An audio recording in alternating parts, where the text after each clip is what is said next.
So let's be honest, dreaming big is very exciting, but it can also be a bit scary. And one of the things I know so many of us get stuck on, and by the way, this includes me, I often get stuck on this as well, is the how. The action to take and how we're actually going to make all of this stuff happen that we really want to achieve.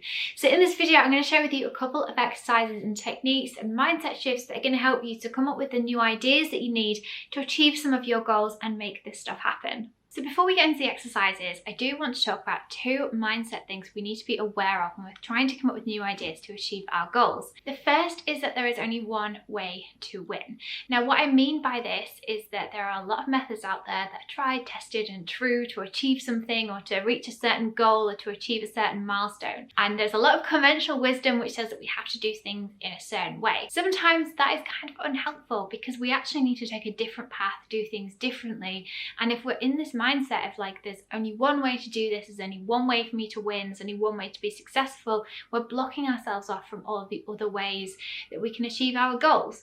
I found myself in this situation relatively recently. I was running a lot of Facebook ads to grow my business, and although they worked at first, they then stopped working, and I was obsessed with this idea that this was the only way I could grow my business. I was reading all of the things that would support that view, I was watching all the things that would support that view, I was talking to all the people who would support that view. But by thinking that I wasn't allowing myself to be open to other solutions and other ways of doing things because I was stuck on this idea that there was only one way for me to win.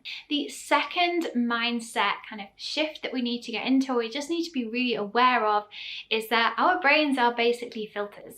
We are filtering all the information that we receive through our beliefs, through our experiences, through beliefs that we've absorbed from other people, from all of this. And that is going to affect our perception of whether an idea is good and workable and doable, or if it's completely bonkers, if it's something we could never do.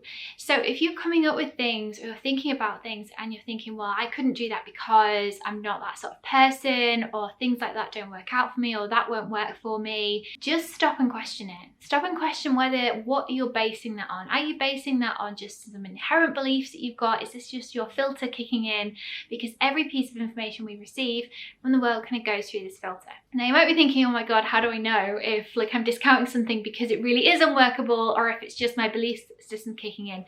Don't panic about it. Just simply knowing this information and knowing that this is how we filter information is enough to help you question when something does come up and you have a certain reaction to something. So just knowing this is absolutely enough for you to question things and make sure you're basing the decisions to sort of not take action or take action for the right reasons, or if you're just kind of letting some old kind of beliefs sort of hold you back. So let's get into some exercises you can try that's going to help you to come up with new ideas and hopefully come up with things which are going to help you to achieve your goals. The first exercise I have is a morning journaling exercise.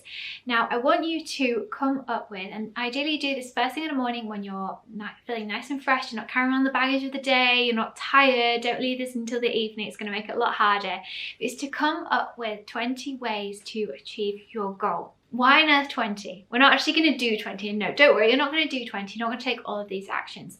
The idea of coming up with a lot of different solutions is that it pushes you outside of the comfort zone of ideas. So if we take the example of wanting to make more money, you're going to go to the easy ones first. The ones that are tried, tested, that everybody talks about.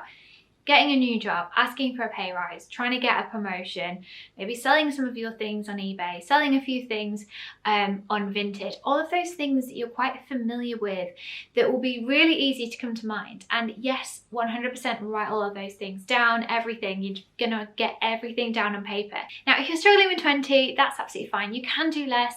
Between 10 and 20, depending as well on what the goal is. There might be more or fewer actions that you can take. The point of this is not necessarily how many you write down or if you stick to this perfectly. It is to get you outside of your comfort zone.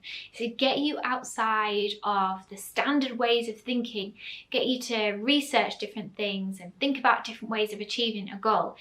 Within all of those things that you're going to be writing down, there will be something that you can act on. There will be a nugget in there that you can take forward that is out of the ordinary, which isn't something that everyone else is telling you to do because you've had to really think about it.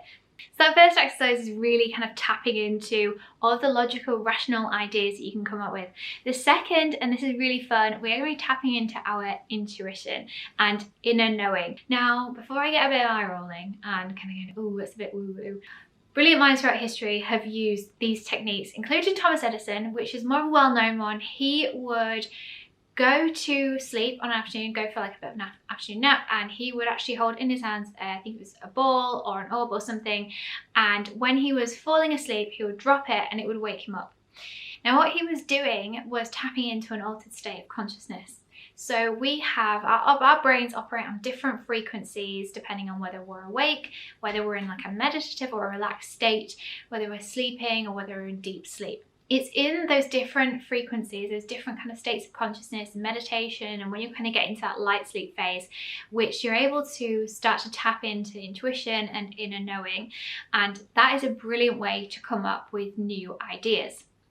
There's a couple of different ways that you can actually practice this. And the first one is to just go into a meditation, playing some music which is 741 hertz, which if you just search 741 hertz on YouTube or Spotify or Apple Music, wherever you get your music, you should come up with lots of results. This is a really, really good sound to do some meditation with, to tap into your intuition, and just think about the question, think about how am I going to achieve this goal, have that in mind, and then go into a meditation and see if anything comes up.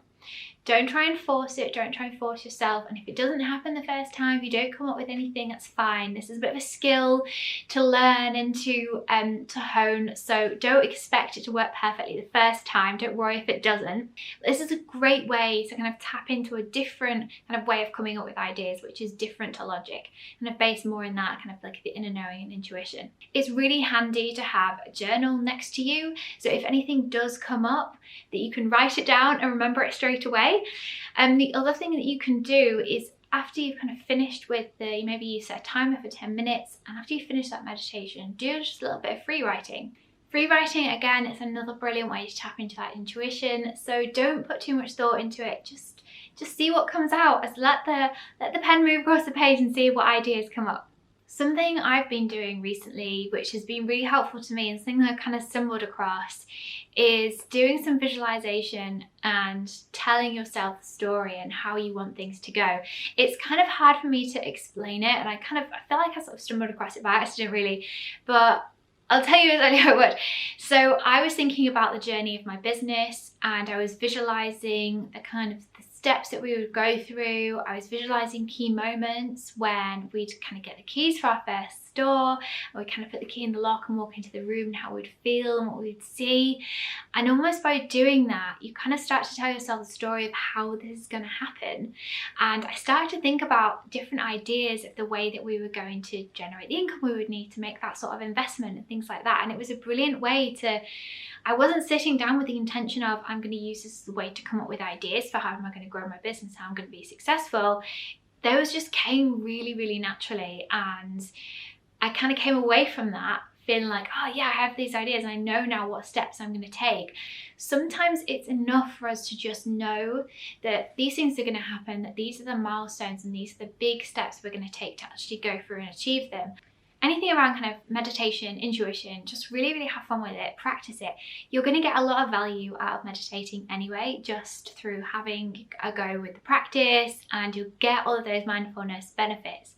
I know that sometimes it can really feel like when you're trying to come up with new ideas, you can't come up with anything. It can really feel like an uphill battle. But when you're in that kind of space of frustration and you're absolutely desperate to just get the thing or know the thing which is going to unlock all of these things that you want to achieve, that can be really frustrating, and it can often block you from coming up with new ideas. So try, if you are in that space, just take a step back, to just let it go and see what happens. Sometimes we just need a little bit of patience when it comes down to coming up with a plan for how we're going to make these things happen, especially if these are things we've never done before, things we've never achieved before, and they are big and they are scary. So have patience with yourself and with the process, and yeah, enjoy it as well and enjoy the journey. So if you've got to this point in the video, I'd absolutely love it if you drop a little light bulb emoji in the comments. I would love to see who's watched until this point and connect with you on the channel. That'd be brilliant. And let me know if you're going to try some of these techniques, what particularly you might be struggling with, and if anything really comes up for you, if you have any big breakthroughs by trying out some of these techniques as well, that would be brilliant. So thank you so much for watching. Remember to give this video a little like if you have enjoyed it as well, and I will see you all around the internet very soon.